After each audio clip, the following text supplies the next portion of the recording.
हा नाही ना काय 1000 रुपये हवेत.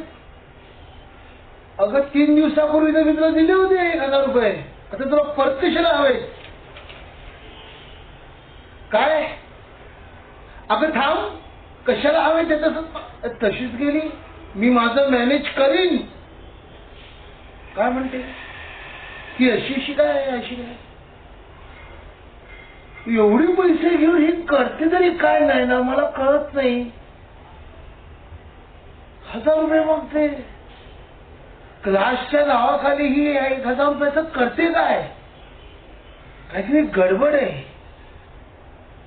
काहीतरी गडबड आहे. हल्लीचं पैसे मागणं वाढलंय.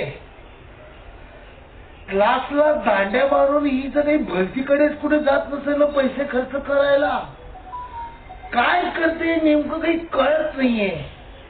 काहीतरी गडबड आहे. काहीतरी गडबड आहे. कुठेतरी पाणी मुरतंय.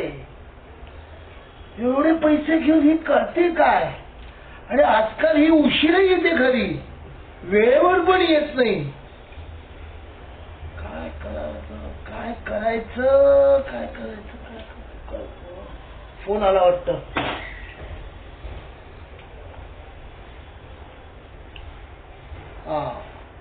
हा हॅलो. हा बोला देशपांडे साहेब. हा मी बरं आहे. तुम्ही कसे आहात?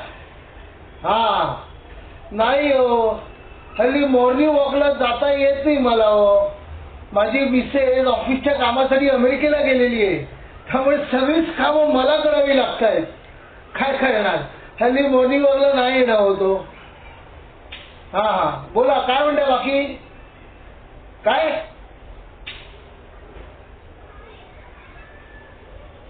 माझी मुलगी सिगरेट ओढते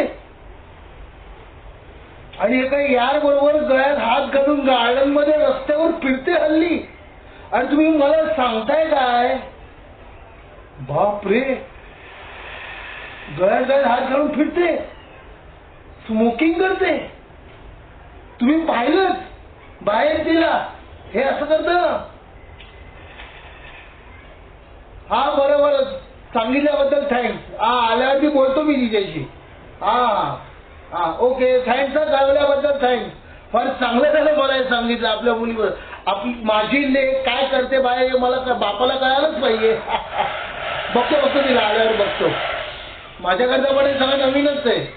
बघतो बोलून बघतो. थँक्यू देशपांडे साहेब, थँक्यू. ही मुलगी तिचा अर्थ पैसे घेऊन सिगरेटी ओढत मित्रांबरोबर बाहेर फिरते आणि एका यार बरोबर गळ्यात हात घालून फिरते. येऊ दे तिला, बघतो मी. नयनाला येऊ दे घरी. एक अशी मुस्कट पेटवतो, कानाखाली पेटवतो. बघा नावाचं नाव नाही लावणार. येऊ दे तिला घरी. नयनाला येऊ दे घरी. बघतो काय ते, बघतो. हा बघितलं, हे असं चाललंय तिचं. अरे भाऊ, नयनाची पावलं वाकडी पडतात हे मला आधीपासून माहित होतं, पण ते आज तुला कळालं शेवट. तू काळजी नको करू, मी तिला समजावीन. तिला मी आणतो तिला घरी. तू नको जाऊस. तू अजिबात काळजी करू नकोस. तिला मी स्वतः सिगरेट पिताना बाहेर मी पाहिलंय. जेव्हा तिच्या हातात सिगरेट होती तेव्हा मी होतो तिथे बाहेर. आणि तिने मला बघून सिगरेटचा हात खाली केला, लपवला आणि मित्रांसोबत पळून गेली लगेच. मी तिला काही समजवण्याच्या आत लगेच मी काही बोलणार समजवणार इतके ती पळून निघून गेली. मी तरी काय करणार? आणि तुला सांगितलं तर तुझा राग मला माहिती कसा राग आहे. तू काही पण करू शकतोस म्हणून मी तुला सांगितलं आहे. म्हटलं वेळ आली की सांगेन, पण तुला हे आत्ता कळालं देशपांड्यांकडून. तू अजिबात काळजी करू नको. ती नाही ना कोणाच्या गळ्यात हात घालून फिरते याचा पत्ता मी काढीनच.